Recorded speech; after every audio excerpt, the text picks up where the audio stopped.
For your protection, move to an interior room on the lowest floor of a building.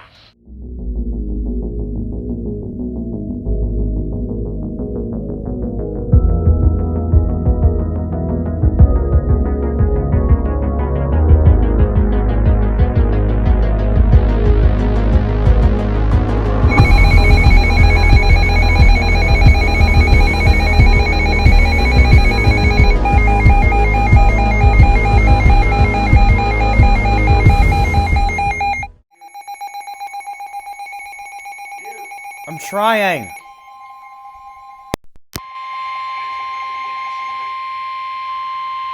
The National Weather Service in Pueblo has issued a severe thunderstorm warning for southeastern Fremont County and central Colorado until 6:15 p.m.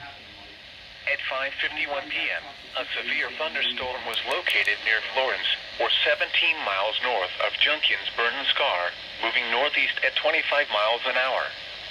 Hazard, 60 miles an hour wind gusts and quarter-size hail. Source, radar indicated. 5 seconds. Impact, hail damage to vehicles is expected. Expect wind damage to roofs, siding, and trees. Locations impacted include Florence, Canyon City, and Penrose. For your protection, move to an interior room on the lowest floor of a building. Done.